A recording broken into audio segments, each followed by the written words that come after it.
Hey, what's up, guys? Alex here on Steeles Avenue West on the boundaries of the city of Toronto and the city of Vaughan within York Region.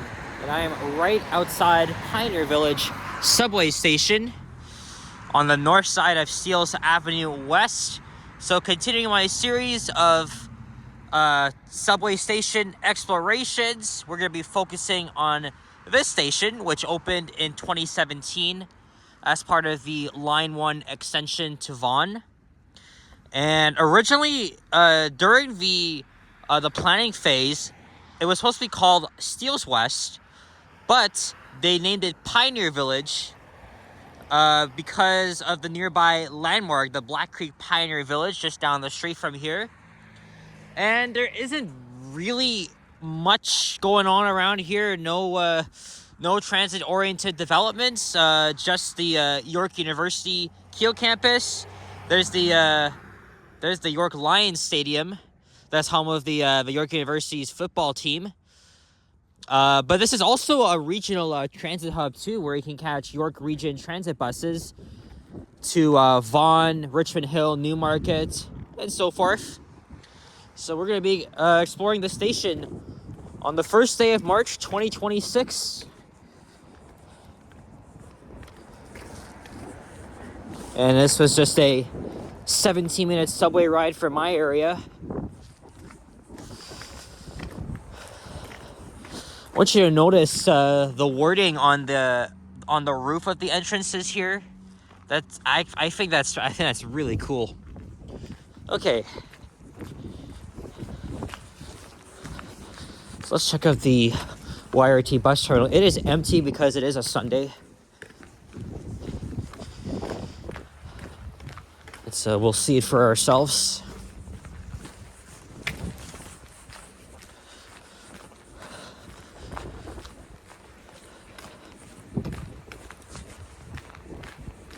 And there's one bus here.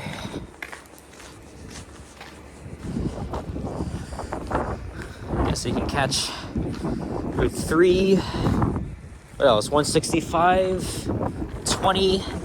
Which goes to, of course, Vaughan Mills, Canada's Wonderland. There's a waiting area in there. I think this is where Wheel-Trans pick up their customers as well. And you can also take the 107 Keele North. Does that go to, I think... Oh, no, that's the 96. Yeah, that's the 96. That goes all the way to Newmarket. It's a very long ride, by the way. And that's the passenger pickup drop-off area. Obviously, this is not really weather protected because it's still cold. Imagine having to wait outside for infrequent regional buses. Oh, here comes a New Flyer D40LF. Let's see what year this is from. 2008. Let's just watch this guy come in. And you can actually see the developments of the Vaughan Metropolitan Center, which has been a very, very slow growth into becoming its own downtown. That's one of the reasons why the subway was extended there in the first place.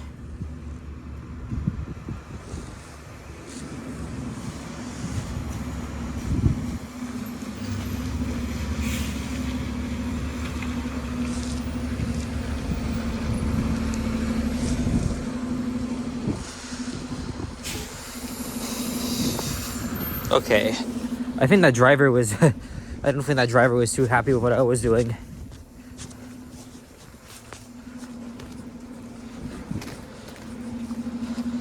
That's on Route 3.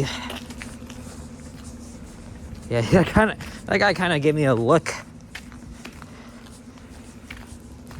Yeah.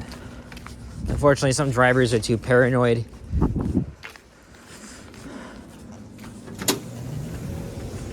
All right. Good to be inside now.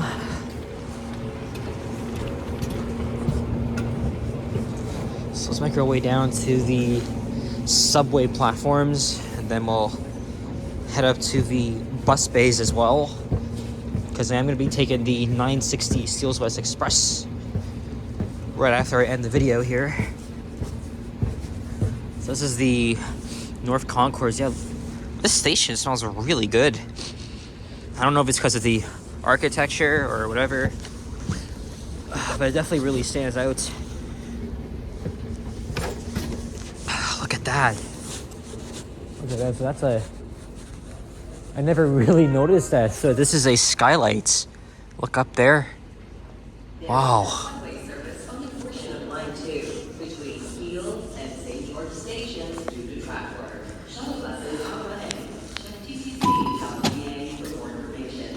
Here's a full map of our subway light rail network. And this is where we are. It's very well detailed and clear.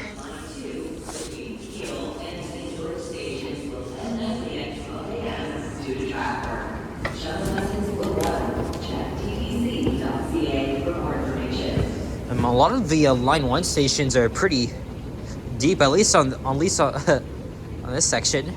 I know York University is about 21 meters deep. Or actually, no, that's Highway 47.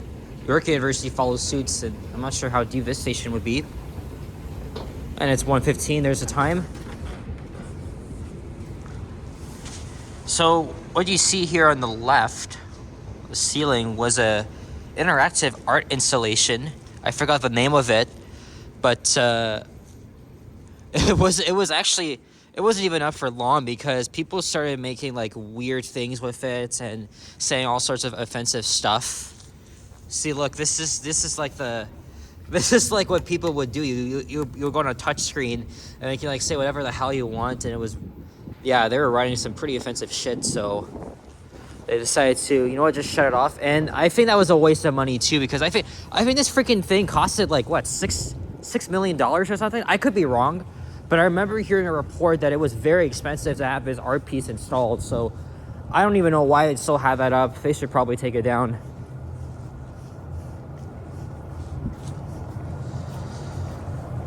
And here comes a southbound train.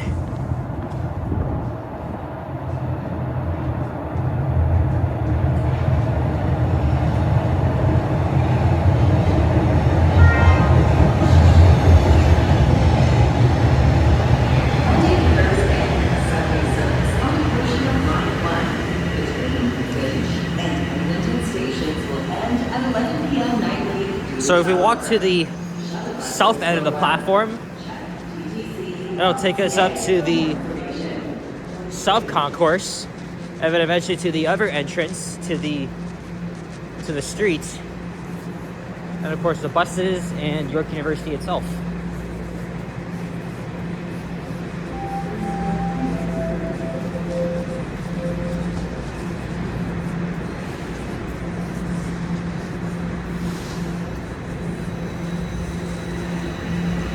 Again, this is a really fascinating station. I think one of the more underrated ones too. God damn it, I missed the elevator. So much for that. I think the northbound one's arriving.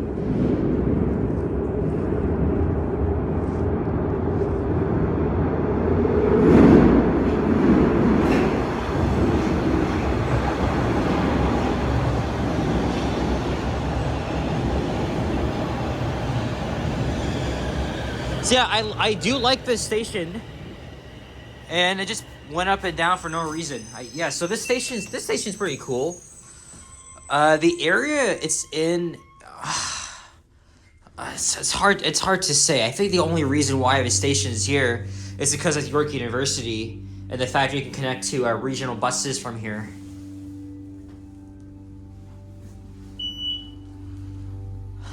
And there's also a huge empty space for land on the north side of Steeles that could easily become like transit-oriented communities or something like that. I think they could really study that carefully.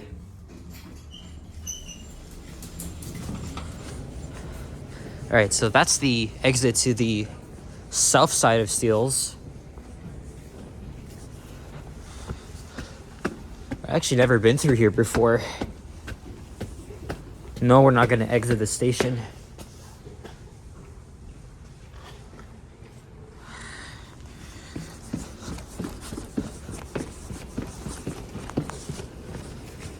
And then this is a look at the South Concourse. Nothing really interesting about that.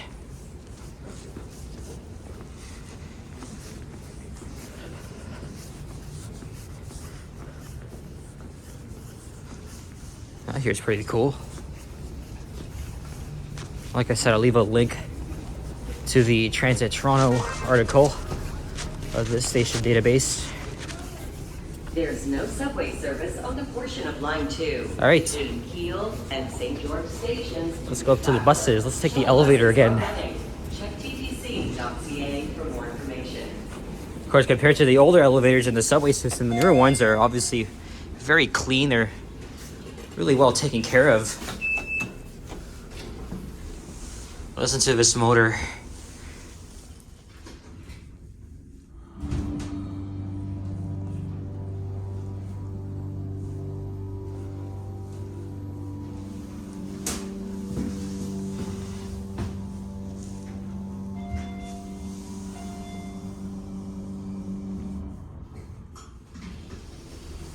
All right, so here we are at the bus platforms. You can catch the 35, 935 Jane buses from here. I think it was one time, it was in 2023, I was trying to get a thumbnail of an Orion 7 OG hybrid on the 935, and a driver pretty much scolded me for doing that. Down here you can catch the 41 Keel bus. And then the westbound buses for the 60 and 960 Steeles West. Which will pretty much take you to the very northwest corner of the city. And there's a spot for the 160 Tor York, which only runs during the peak hours and serves the industrial areas.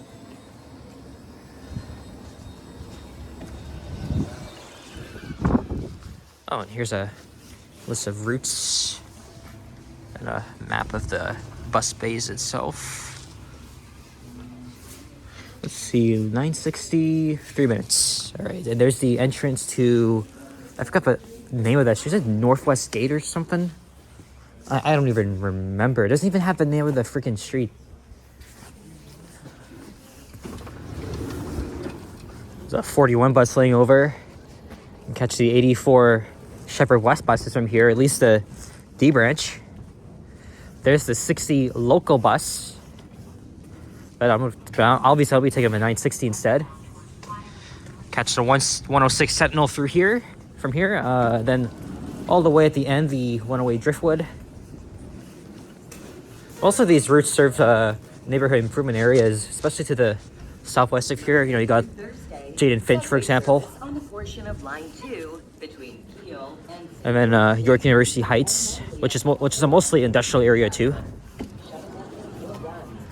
But it's the 35 and the 108s. They probably see a lot of demand just because, you know, again, the Jade and Finch area, obviously it's a lower income area, and transit demand for that area is pretty high. 41 used to be my home route when I used to live in the Keelsville area, but I never really took it up here. It would mostly be the 941 to Finch West station, and then it would just go across to when I was going to high school at least. But yeah, this station would normally be busied at rush hours, but you know, given that it's a Sunday, it's not many people here. The same can be said for the YRT bus terminal. Let's yeah, so guys, that's it for this one. So thank you very much for watching, and stay tuned for more videos like this. If you enjoyed this video, please leave a like, comment, and subscribe if you haven't already. Stay tuned for more videos, and check out my others as well. I'll see you guys on the next one. Take care, and peace out. Bye-bye.